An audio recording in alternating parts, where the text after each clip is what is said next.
بسم اللہ الرحمن الرحیم۔ لا اکراہ فی الدین، دین میں کوئی اکراہ نہیں۔ اکراہ کسے کہتے ہیں؟ کسی کو مجبور کرنا، زبردستی دین قبول کروانا۔ ایک صحابی تھا رسول اللہ صلی اللہ علیہ وآلہ وسلم کا، اس آیت کی جو شان نزول میں بیان کیا گیا، اور یہ بات یاد رکھیے کہ آیت الکرسی وَهُوَ الْعَلِيُّ الْعَظِيمُ تک ختم ہو جاتی ہے، آیت نمبر 255 سورۃ البقرہ کی 255۔ ہاں، اہل بیت اطہار کی یہ روایات ہے کہ جو آیت الکرسی پڑھے وہ ہم فیہا خالدون تک بھی پڑھے، لیکن یہ نہیں ہے کہ وہ سب آیتیں ملا کر آیت الکرسی یہی ہے جو ایک آیت ابھی وَهُوَ الْعَلِيُّ الْعَظِيمُ تک ختم ہوگی، لیکن روایات میں یہ تاکید ہے جو اس کو پڑھے وہ اگلی آیات بھی دو مثلا پڑھے۔ توجہ فرمائیں، رسول پاک کا صحابی ہے تو تجارتی قافلے وغیرہ آتے تھے یا یہ جاتے تھے، تو اس کے بیٹوں کو کسی عیسائی نے تبلیغ کی اور یہ اسلام چھوڑ کر مسیحی ہو گئے، تو ان کے باپ کو جب پتہ چلا تو یہ رسول اللہ کے پاس آیا اور کہا کہ یا رسول اللہ، میرے بیٹے اسلام چھوڑ کر عیسائی ہو گئے ہیں، تو میں زبردستی ان کو واپس مسلمان کرنا چاہتا ہوں۔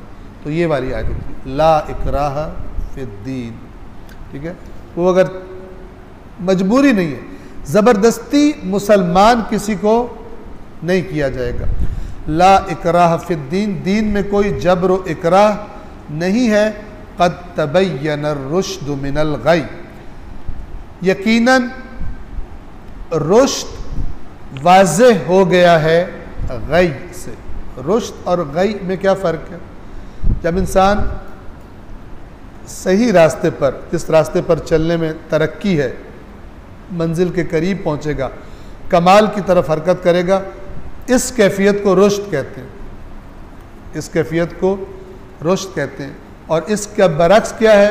غی، اس کو گمراہی بھی کہہ سکتے ہیں، بے راہ روی بھی کہہ سکتے ہیں، بھٹک جانا راستے سے۔ اللہ تعالیٰ فرما رہا ہے کہ یہ دونوں جب واضح ہو گئے ہیں، اب جس کا جی چاہے آئے، جس کا جی چاہے وہ نہ آئے۔ فَمَن يَكْفُرْ، پس جب رشد اور غی، ہدایت اور گمراہی کا فرق نمایاں ہو چکا ہے، تو پھر اب کیا ہے؟ اب قاعدہ کیا ہے؟ فَمَن يَكْفُرْ بِالطَّاغُوتِ، پس اب جو طاغوت کا کفر کر دے، انکار کر دے، وَيُؤْمِن بِاللَّهِ، اور اللہ پر ایمان لے آئے۔ یہیں سے کلمہ بھی ہے، پہلے لا الہ، یہ کفر بالطاغوت ہے، خدا کے علاوہ کوئی نہیں، الا اللہ، وَيُؤْمِن بِاللَّهِ، پہلے باقیوں کا انکار، پھر اللہ پر ایمان۔ ایسا نہیں ہے کہ اوروں پر بھی ایمان، اللہ کے ساتھ اور معبود بھی، اور بیچ میں ایک اللہ بھی۔ کفار مکہ کو اللہ کا پتہ تھا، قرآن نے بتایا ہوا، اگر آپ ان سے پوچھیں کہ آسمان و زمین کس نے خلق کیے تو کہیں گے اللہ نے، ان کو پتہ تھا، لیکن اللہ کے شریک بناتے تھے۔ لہذا کیا فرمایا؟ جو طاغوت کا، غیر اللہ کا انکار کرے اور اللہ پر ایمان لائے، انکار کے پہلے گھر کو صاف کرے، اپنے قلب کو شرک کی نجاست سے صاف کرے، پھر خدا کا ایمان صحیح ہوتا ہے، ورنہ اللہ پر بھی ایمان ہے اور اسی طرح کا ایمان کسی اور کے بارے میں بھی ہے، وہ شرک ہے اور وہ قبول نہیں ہے۔ پس جو طاغوت کا انکار کرے اور اللہ پر ایمان لائے، فَقَدِ اسْتَمْسَكَ بِالْعُرْوَةِ الْوُثْقَىٰ، تو یقیناً اس نے نہ ٹوٹنے والا مضبوط سہارا تھام لیا۔ یہ جو رسیوں میں جس طرح کے بعض اوقات آپ دیکھتے ہیں رسی لٹکی ہوئی ہے، وہ پکڑنے کے لیے ایک ہینڈل سا بنا ہوتا ہے، اس کو عروہ کہتے ہیں، کہ جس کو پکڑ کے انسان اس کے ساتھ لٹک سکتا ہے، وہ سہارا بن سکتا ہے۔ الوثقہ، اتنا مضبوط جس پر وثوق کیا جا سکتا ہے، باوثوق یعنی اعتماد کیا جا سکتا ہے، اور اس کا ترجمہ عام طور پہ کیا کرتے ہیں؟ مضبوط، پکا۔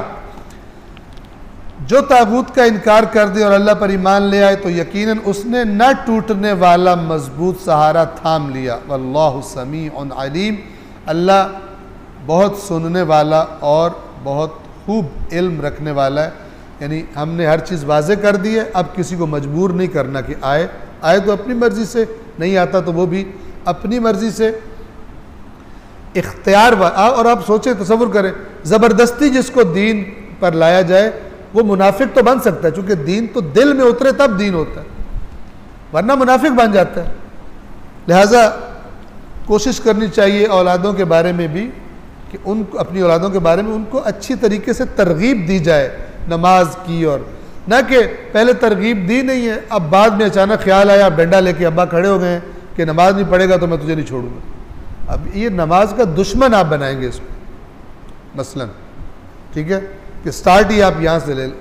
اچھے طریقے سے دین کی محبت، ایسے طریقے، ایسی روش اپنائی جائے کہ بچوں کے دل میں خود سے رغبت پیدا ہو جائے دینی کام، نہ کہ ان کو جب نماز کا خیال آئے ساتھ ہی ابا کے ڈنڈے کا خیال بھی آ جائے۔ نماز کب پڑھنی ہے؟ جب ابا کا ڈنڈا سر میں لگے، اگر ڈنڈا نہ ہو تو نماز بھی نہیں ہے۔ اس قسم کی تربیت نہ کی جائے۔